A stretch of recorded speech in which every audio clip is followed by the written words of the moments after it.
नमस्कार दोस्तों, एक बार फिर से आपका स्वागत करता हूं, अभिनंदन करता हूं। जैसा कि आप लोगों को पता है, हमारे स्टूडियो में आज आए हुए हैं वैश्य समाज के जिला अध्यक्ष। उनसे आइए रूबरू होते हैं, जानते हैं उनसे कि वो वैश्य समाज को लेकर क्या करना चाहते हैं और क्या उनके मन में है। आइए जानते हैं उनसे ही उनका परिचय। नमस्कार सर। सर, आपका परिचय दे दीजिए। जी, मैं राजेश गुप्ता, जिला अध्यक्ष अखिल भारतीय वैश्य एकता परिषद जनपद एटा। सर, आज हर समाज अपने अपने समाजों के लिए कुछ ना कुछ करना चाहता है, आप क्या सोचते हैं?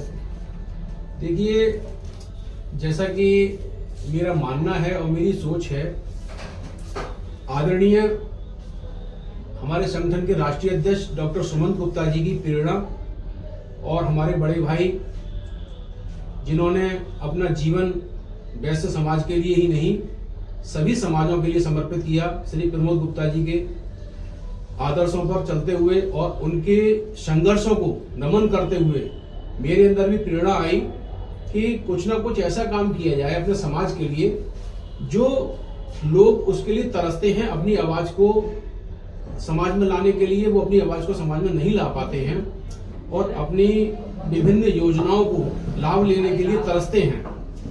तो मन में विचार आया इन सब लोगों के संघर्षों को देखते हुए कि कुछ ऐसा काम किया जाए जिससे कि इन लोगों को न्याय मिले, इन लोगों को लाभ मिले और ये समाज के। सर, आप एकता की बात कर रहे हैं, आप प्रेरणा की बात कर रहे हैं, जबकि एटा में ही दो संगठन चल रहे हैं आपके।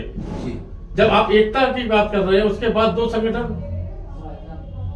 देखिए सर, बात दो संगठन की नहीं है, आपको जानकारी दूं, दो नहीं बल्कि 8 संगठन है वैश्य समाज के ही। नहीं, मैं वैश्य एकता परिषद की जो बात कर रहा हूँ, जो दो संगठन, दो होली मिलन समारोह होते हैं, कोई कार्यक्रम दो होते हैं, उसकी बात कर रहा हूँ सर। बिल्कुल बिल्कुल, आपका सवाल जायज है और उस पर मैं प्रकाश डालते हुए यही कहना चाहूंगा कि होली मिलन 2 करें या 4 करें या 6 करें, कोई फर्क नहीं पड़ता। बस आपका उद्देश्य ऐसा होना चाहिए कि हर पीड़ित, वंचित, शोषित, उपेक्षित वैश्य के लिए आपके लोग खड़े रहें, उनको न्याय दिलाने के लिए संघर्ष करें। जब उनका उत्पीड़न हो रहा हो तो आप उनकी आवाज बनकर प्रशासन के सामने खड़े होकर उसकी आवाज को रखने का और उनको न्याय दिलाने के लिए कुव्वत रखते हो। मेरा मानना केवल ये है, आप होली मिलन कितने भी करें कोई फर्क नहीं पड़ता, बशर्ते आप अपने वंचित लोगों के लिए सड़क पर आकर आंदोलन करने की क्षमता रखते हो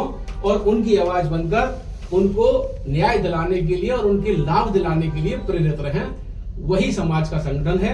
ना मैं ये कह रहा हूं कि मेरा ही संगठन है, सभी संगठन है, सभी संगठनों का सम्मान करता हूं, लेकिन अपने ही भाइयों का, अपने ही गरीब परिवारों के लिए भी आगे आइए। सर, आज तक आप ये बताइए कि दो संगठन होने के बाद क्या कर दिया आपने संगठन परिवार के लिए? आप दोनों लोग अगर एक हो, जैसे आज एक किसान संगठन ले लो, काफी है, मगर किसानों की बात आती है सारे संगठन एक हो जाते हैं। मगर मुझे नहीं लगता यहाँ 2 संगठन आपके वैश्य के हैं कि दोनों कभी एक हो सकते हैं।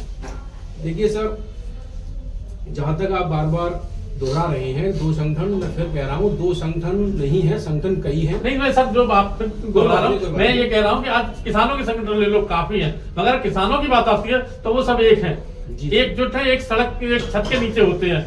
मगर हमें नहीं लगता कि 2 होली मिलन समारोह होने के बाद आप दोनों भी एक छत के नीचे दिखाई देंगे।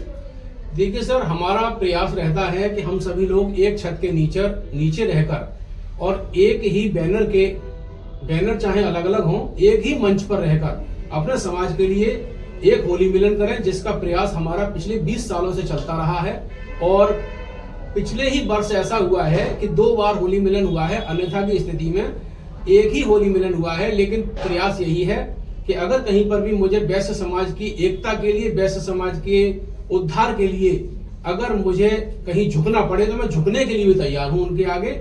मैं खुद चाहता हूं कि एक ही होली मिलन हो, जिससे कि समाज में जागृति आए और समाज का उद्धार हो, विकास हो। सर, आप समाज को आगे बढ़ाने की बात कर रहे थे, आपने कुछ सोचा भी है समाज के लिए, क्या प्रकाश डालेंगे कि आपने क्या सोचा है समाज को आगे बढ़ाने के लिए?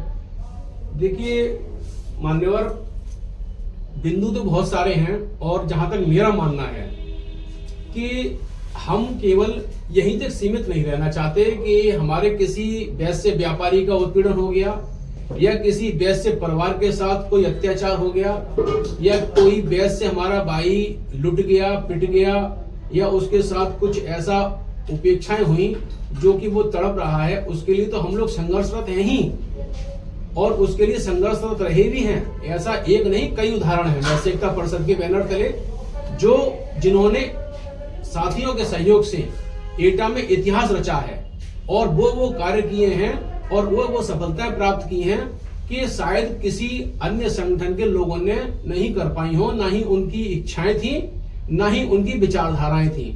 वो हमने कई ऐसे उदाहरण प्रस्तुत किए हैं। उन उदाहरणों को मैं प्रस्तुत नहीं करना चाहता, क्योंकि आपका जो प्रश्न है, मैं उस प्रश्न पर आता हूं। देखिए, इन सारे कार्यों के अलावा जहां तक मेरा मानना है, अखिल भारतीय वैश्य एकता परिषद का उद्देश्य है कि हम ऐसे घरों में भी पहुंचे जहां पर उनको 2 वक्त की रोटी खाने का पैसा नहीं है।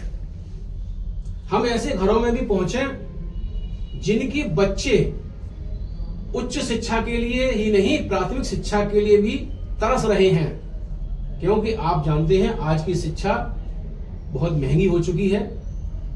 कोई भी एक भी प्राइवेट स्कूल ऐसा नहीं है जिसकी फीस 700-800 से नीचे हो, और स्टेशनरी है, कापी किताबें हैं, अन्य व्यवस्थाएं हैं, ड्रेस है।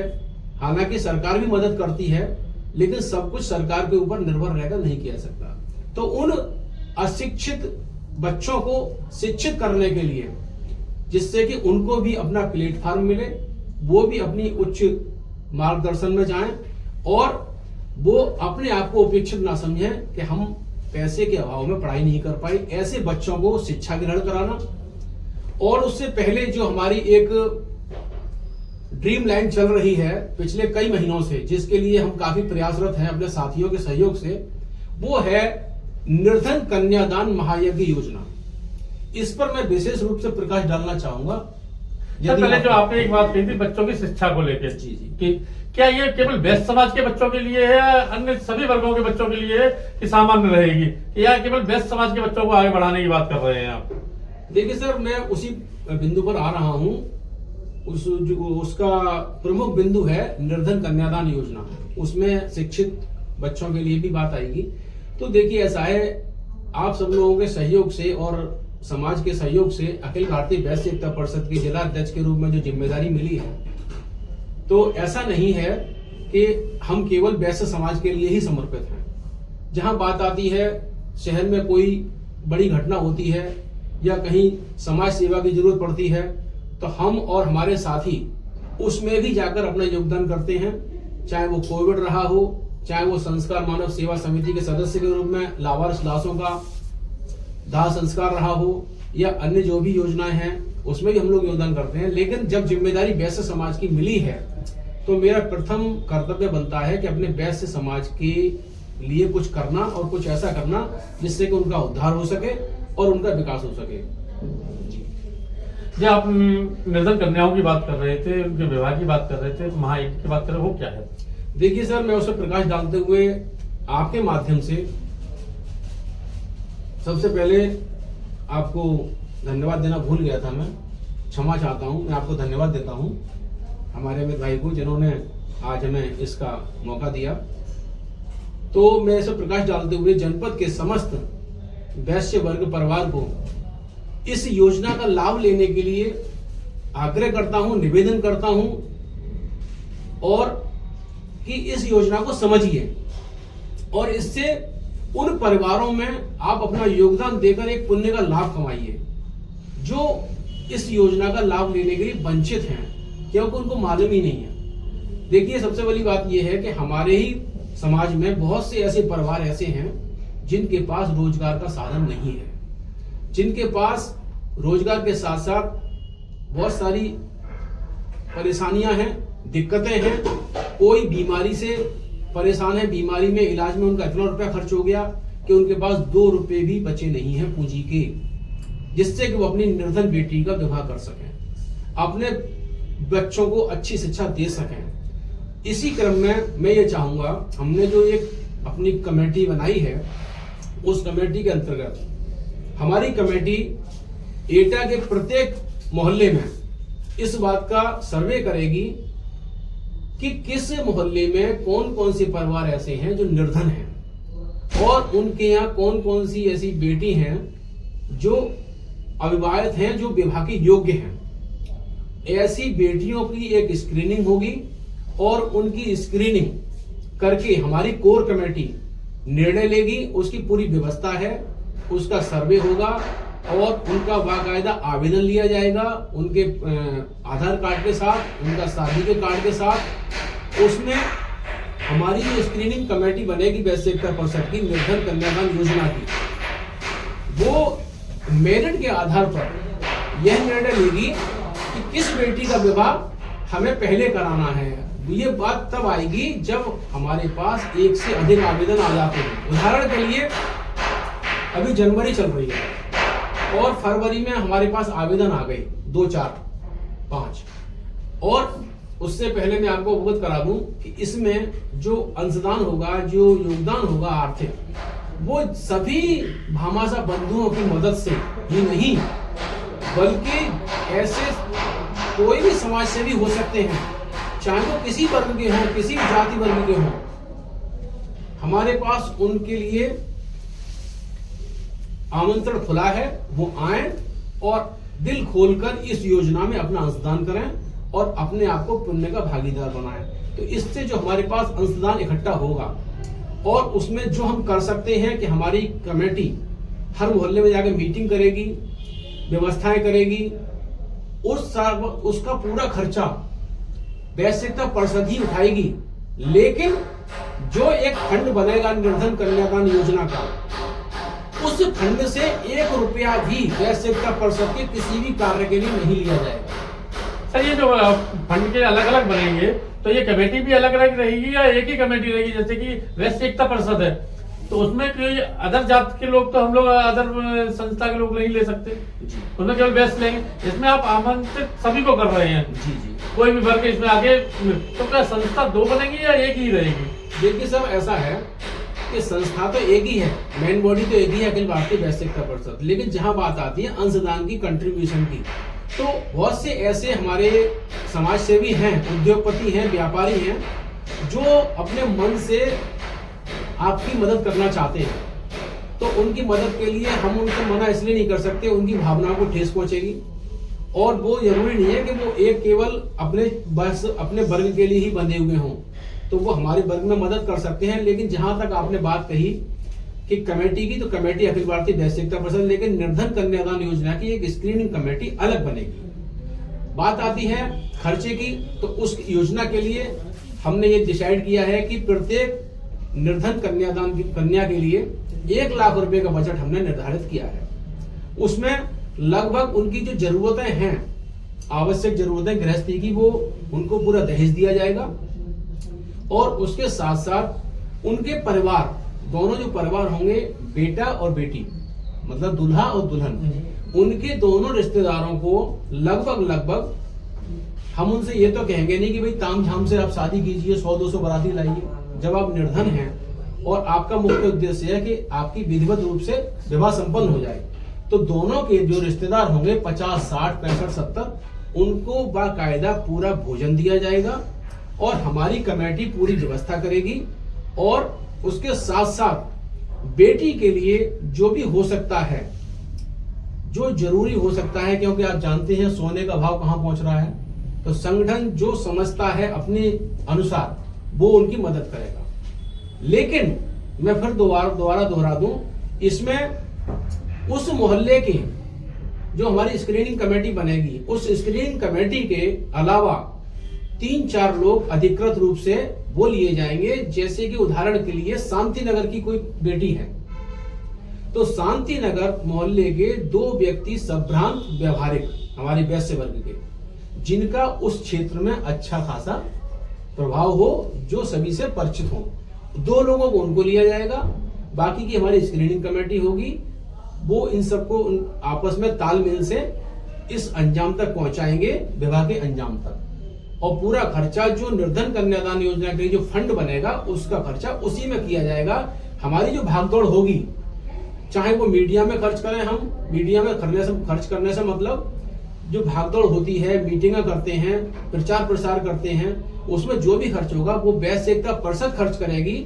जो निर्धन कन्यादान योजना का फंड होगा वो निर्धन कन्यादान के विवाह में ही खर्च होगा। 1 रुपया वैश्य एकता परिषद के किसी भी कार्यक्रम में नहीं होगा, ना मीटिंग में होगा, ना धरना प्रदर्शन में होगा, ना आंदोलन में होगा, ना किसी कार्यक्रम में होगा, ना किसी जन्मदिन पर होगा, किसी भी कार्यक्रम में नहीं होगा। निर्धन कन्यादान योजना का पैसा 100% उसी पर खर्च होगा, ना कि हमारे किसी कार्यक्रम में खर्च होगा। सर हर किसी को कोई ना कोई प्रेरणा का एक सूत्र होता है जी। आपको ये प्रेरणा कहाँ से मिली कि आपको ऐसा करना चाहिए? किससे आप प्रभावित हुए जो आपको ये प्रेरणा मिली? देखिए, प्रभावित होने की कोई खास वजह नहीं है, बस ये है कि संस्कार हैं।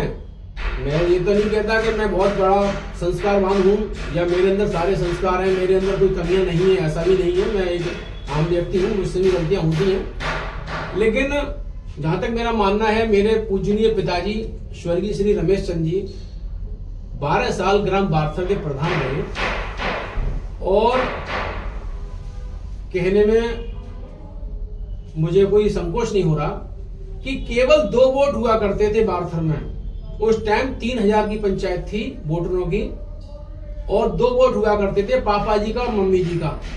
मैं भी, मेरा ही वोट नहीं था क्योंकि मैं तो बेटा नहीं रहा हूँ ज्यादातर। 2 वोट हुआ करते थे। कुछ हमारे परिवार थे, संग्राम परिवार, जो वरिष्ठ हैं और उद्योगपति हैं एटा के, वो एटा में आके बस गए थे, उनके भी वोट नहीं थे। जो कि श्री सुधीर गुप्ता जी विशाल finance, Shri Arun Gupta ji Arun jewellers, Shri Rajendra Prasad Gupta ji BD 92 वाले, जिनके बेटे अनुराग गुप्ता हैं और रोहित और आकाश हैं, और जलेसर अड्डे पर श्री सुशील गुप्ता, सुनील गुप्ता, पंकज गुप्ता, ये 4 परिवार बारथर से एटा आकर बस गए थे। हमारे पिताजी का गांव से लगातार संपर्क रहा और उन्होंने जनता की मांग पर आवेदन किया और वो जीते।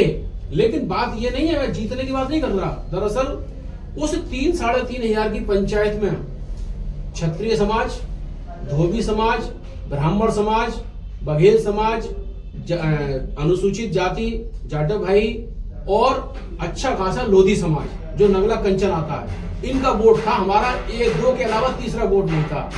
लेकिन आप सोच सकते हैं, उनके चाहने से और उनके सहयोग से वो जीते और दोबारा फिर मौका मिला, फिर जीते। तो उन्होंने जो सेवाएं की, उन्होंने जो गरीबों की सेवाएं की और जो आम लोगों की सेवाएं की, उन्होंने कभी ना जाति देखी, ना पात देखी, ना धर्म देखा, ना ऊंच देखी, ना नीच देखी। तो उनके आदर्शों पर चलते हुए मुझ में भी कुछ ऐसा पैदा हुआ कि मुझे भी कुछ काम करने की इच्छाएं हुई, और 20 साल से 25 साल से निरंतर मैं लोगों के बीच में हूँ और सेवाएं कर रहा हूँ। और रही बात इसमें वैश्य एकता में, तो पिछले लगभग 10 साल से मैं बड़े भाई श्री प्रमोद गुप्ता जी के प्रेरणा से इस संगठन में महामंत्री मनोनीत हुआ था, और 1 साल पहले मैं जिलाध्यक्ष मनोनीत हुआ। और आदरणीय श्री सुमन गुप्ता जी राष्ट्रीय अध्यक्ष जी की संघर्ष को देखते हुए कि उन्होंने किस तरीके से संघर्ष करते हुए पूरे प्रदेश में वैश्य समाज में एक अलग जगह रखी है। अगर बात की जाए उनकी, तो उनके बेटे का भी इस संघर्ष में निधन हो गया, उनका मर्डर हुआ था उनके बेटे का। उनकी आज पत्नी भी नहीं है और उनकी अवस्था भी 70 और 75 के ऊपर है, और वो अस्वस्थ भी रहते हैं। अस्वस्थ रहते हुए वो समाज के लिए निरंतर प्रयासरत रहते हैं। तो इन्हीं लोगों की वजह से मुझे प्रेरणा मिली और कुछ काम करने की इच्छाएं हुई, और जब समाज से आशीर्वाद मिलता है, सहयोग मिलता है, तो काम करने की और इच्छाएं बढ़ती है। सर आपने समाज से आशीर्वाद वाली बात कही। एक कहावत है, तू आगे बढ़, पैर खींचने के लिए लोग है ना, तो ऐसे भी लोग होंगे आपके साथ जो आपके पैर खींचने वाले। जी बिल्कुल, ये कोई आज की बात नहीं है, ये सदियों से चली आई है। और हम लोग महाभारत और रामायण देखते देखते बड़े हुए हैं, तो हम लोग आज की अगर उदाहरण दें तो वो नाइंसाफी होगी। ये तो रामायण का काल से चला आ रहा है और महाभारत काल से चला आ रहा है, और ये हमेशा रहेगा। इसमें कोई दोहराने की बात नहीं है। आपकी अगर नीयत अच्छी है, आपकी अगर मानसिकता अच्छी है, आपके अंदर एक जज्बा है और एक पागलपन है, तो आप निरंतर आगे बढ़ते जाएंगे, लोग टांग खींचते जाएंगे, तो उससे ज्यादा लोग हाथ रखते जाएंगे। सर आप टांग खींचने वाले लोगों के बारे में क्या सोचते हैं और उनके लिए क्या कहेंगे, क्या संदेश देना चाहते हैं उनको? देखिए, संदेश की कोई खास बात नहीं है। दरअसल बस मानसिकता का फर्क आ जाता है, क्योंकि हम भी इंसान है, वो भी इंसान है, और वो अगर टांग खींचते हैं और आलोचना करते हैं, तो वो भी हमारे सहयोगी हैं हमें आगे बढ़ाने में। क्यों? क्योंकि जब तक वो आलोचना नहीं करेंगे तब तक हमें अपनी कमियां नजर नहीं आएंगी, और अगर वो जब तक टांगे नहीं खींचेंगे तब तक हमें आगे बढ़ने का हौसला नहीं बढ़ेगा। इसलिए मैं उनसे बस यही कहना चाहूंगा कि टांग जरूर खींचिए, लेकिन जो आपका साथी, आपका भाई आपके लिए और आपके समाज के लिए कुछ कर रहा है तो उसके लिए भी हौसला अफजाई कीजिए। सर, हौसला अफजाई तो हम लोग सभी आपको चाहते हैं कि आप आगे बढ़िए, परंतु कहीं ना कहीं कुछ कमियां रह जाती हैं जिसको लेके लोग टांगे खींचते हैं और बाकायदा कहते हैं, मगर सहयोग देने की बात नहीं करते कि हम सहयोग करें, ये कमी ना रहे। जी जी बिल्कुल। उस कमी को पूरा नहीं करते, मगर उस कमी को निकालने के काम लोग करते हैं। उन लोगों के लिए कहना चाहूंगा कि आप क्या उनको मैसेज देना चाहेंगे कि वो ऐसा काम ना करें और हाथ सहयोग करें। देखिए, मैं ज्यादा बड़ी बात नहीं करता हूँ, मैं भी बहुत भावुक इंसान हूँ। अगर कोई हमारा साथी वाकई में हमारी गलतियों को हमारे सामने रखता है सम्मानजनक रूप से, तो जो मुझसे त्याग हो सकता है मैं त्याग करने को तैयार हूं और रहूंगा। अगर मैं तो ये चाहूंगा कि कोई साथी ऐसा भी आए जो जिलाध्यक्ष का पद संभाले और समाज के लिए कुछ करे। मेरा उद्देश्य जिलाध्यक्ष ही बनना नहीं है, मेरा उद्देश्य तो समाज की सेवा करना है और समाज में जागृति पैदा करना है। आज हमारे समाज की दुर्गति और उपेक्षा की जिम्मेदारी हमारे अपने ही लोगों की है, किसी दूसरे की नहीं है। मैं थोड़ा सा आपके पॉइंट प्रश्न का ही सवाल उसमें छिपा हुआ है। मैं केवल यही कहना चाहूंगा कि हम लोग चाहते तो बहुत कुछ है कि विधानसभा में पहुंच जाए, लोकसभा में पहुंच जाए, जिला पंचायत में पहुंच जाए, लेकिन त्याग करना जब आता है तो पीछे हट जाते हैं। संघर्ष की बारी आती है तो दुकान दिखाई देती है, अपनी रिश्तेदारी दिखाई देती है, अपना घर दिखाई देता है, तो हमें विधानसभा और लोकसभा में जाने का कोई हक नहीं है। सर, संघर्ष की बात करें तो प्रमोद गुप्ता जी को ले लें, हमारे बड़े भाई, उनको काफी मौके मिले, उन्होंने हर बार संघर्ष किया, उनके बारे में विचार क्या है आपके? देखिए, जहां तक मैंने उनको समझा है, मैं लगभग 30 साल से उनके संपर्क में हूं। वो 25 साल पहले लगभग विधानसभा का चुनाव लड़े थे, कांग्रेस पार्टी में थे, और तब से मैं उनके संघर्ष को देखता आ रहा हूं और उनके जुनून को देखता आ रहा हूं। मैं किसी अन्य व्यक्ति की उनसे तुलना नहीं कर रहा, ना ही किसी अन्य व्यक्ति की उपेक्षा कर रहा हूं। बस मैं इतना कहना चाह रहा हूं कि उन्होंने विधानसभा का भी चुनाव लड़ा और अच्छे वोटों से वो चुनाव लड़े, बेशक पराजित हुए।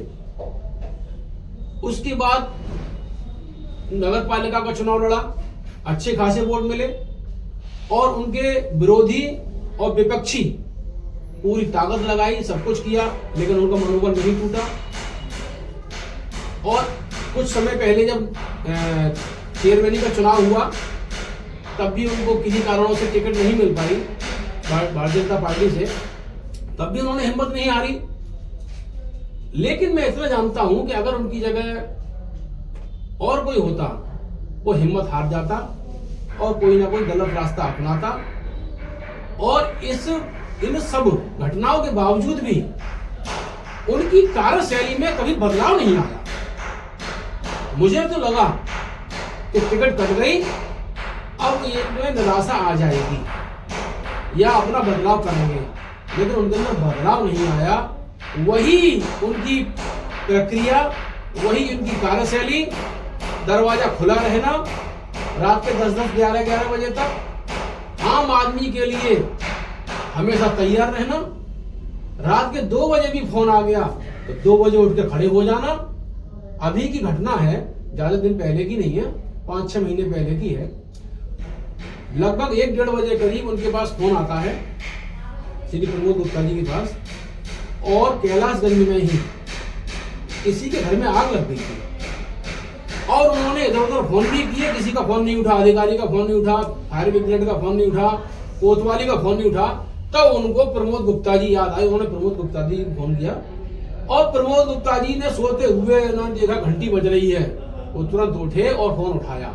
मालूम पड़ा कि ये घटना हो गई है। उन्होंने तुरंत सीधे एसएसपी को फोन किया, क्योंकि वो पहले फायर ब्रिगेड को फोन करते या फिर उसको फोन करते तो वो उसी अंदाज में अपना कार्य करते। कोतवाली हुई या फायर ब्रिगेड हुई, उन्होंने सोचा कि इसमें 10-15 मिनट और खा जाएंगे ये लोग। सीधे एसएसपी को फोन किया और तुरंत मेरे ख्याल से 5 या 7 मिनट हुई होंगी, फायर ब्रिगेड वहां पहुंच गई और आग बुझ गई। तो इससे आप ये अंदाजा लगा सकते हैं कि उनकी कार्यशैली कितनी लाजवाब है।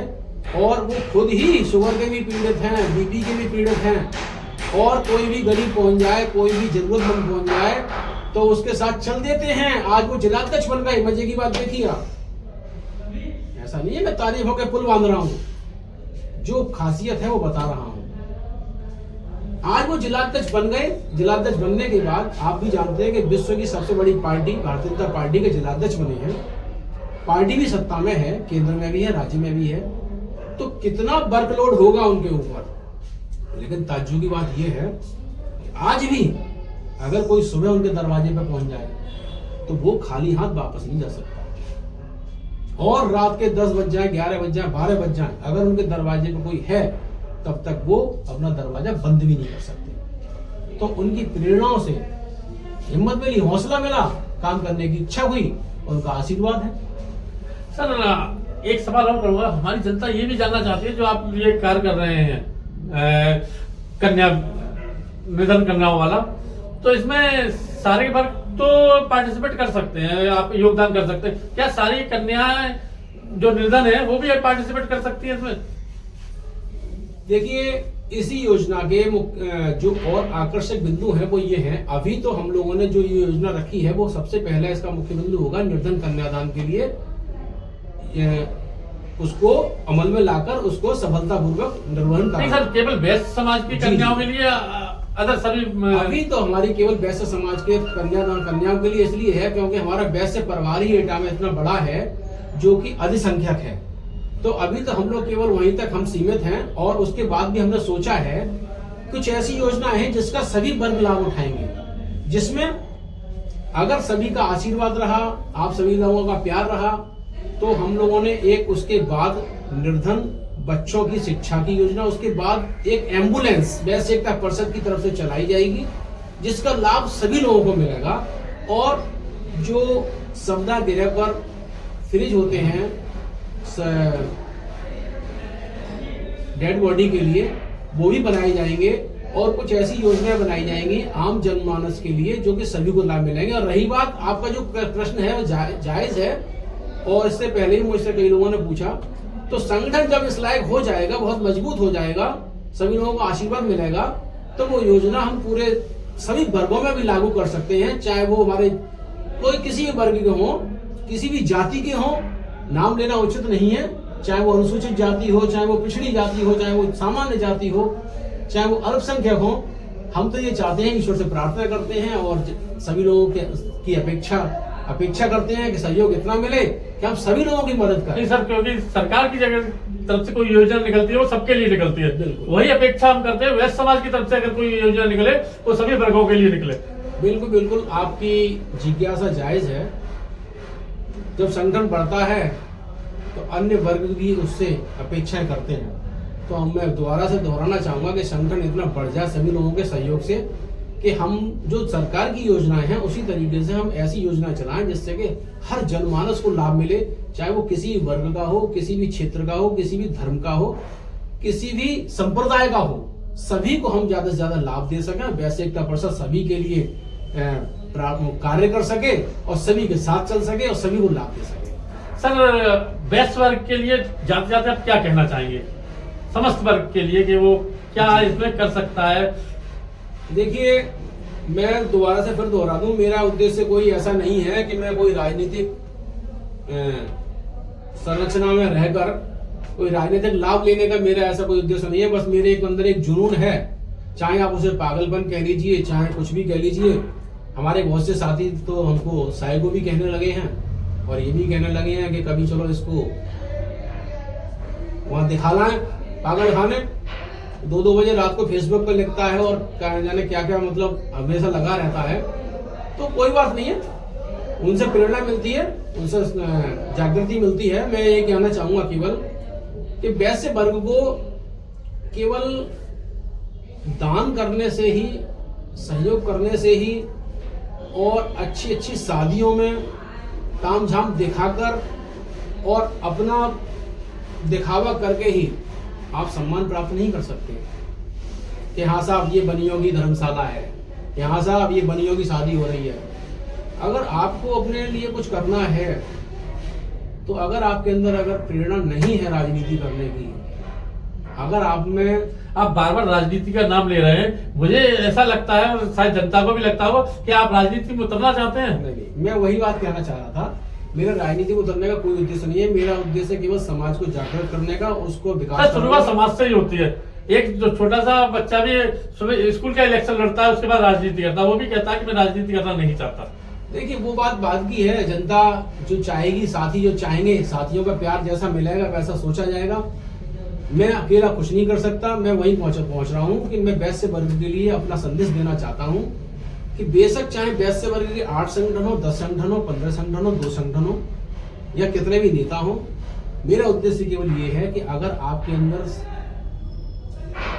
जुनून नहीं है, आपके अंदर सामर्थ्य नहीं है राजनीति करने की, आपके अंदर कुव्वत नहीं है राजनीति करने की, तो जो राजनीति कर रहा हो या जो करना चाहता हो उसकी टांग न खींचे, उसको आगे बढ़ाएं, उसको विधानसभा में पहुंचाएं, उसको लोकसभा में पहुंचाएं, अपने प्रतिनिधित्व को ऊपर तक पहुंचाएं। आप याद रखिए, चाहे आपके पास 1 करोड़ हो, 100 करोड़ हो, 500 करोड़ हो, 1000 करोड़ हो, आपको होमगार्ड टोल प्लाजा पर रोक के आपका चालान काट देगा, आपको आगे नहीं बढ़ने देगा।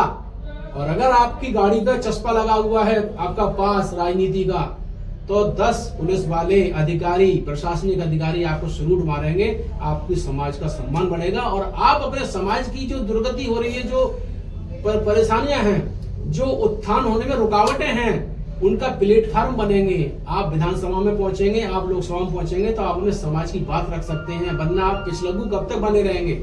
मेरा कहने का उद्देश्य केवल यही है कि अगर आप आगे नहीं बढ़ सकते हैं तो जो आगे बढ़ रहा हो उसको आगे बढ़ाइए, जिससे वो आपके समाज की बात रख सके, आपके समाज का उत्थान कर सके, आपके समाज का विकास करा सके। और ऐसा नहीं है कि वैश्य वर्ग ने कुछ किया ही नहीं है, लोगों को जानकारी नहीं है।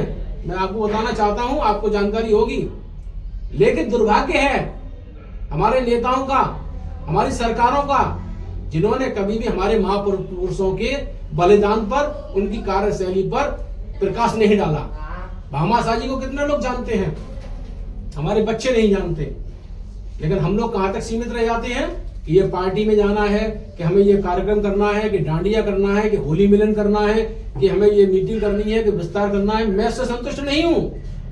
ये वैश्य एकता परिषद की मीटिंग होती है, ये भी जरूरी है कि इसके बिना हम आगे नहीं बढ़ सकते, लेकिन हम मुख्य उद्देश्य से ना भटकें। हमारा मुख्य उद्देश्य जो हमारे पुरखे हैं, हमारे जो पूर्वज हैं, जिन्होंने योगदान दिया, हमें यहाँ तक पहुंचाया, हमें उनको बलिदानों को याद रखते हुए बच्चों को बताना चाहिए। और ऐसा भी नहीं है कि हमारे यहाँ क्रांतिकारी पैदा नहीं हुए, देश आजाद हुआ, हमारे यहाँ बहुत से क्रांतिकारी पैदा हुए और आज भी हैं, लेकिन हम लोग उनको दबा देते हैं, शर्म महसूस होती है बताने में।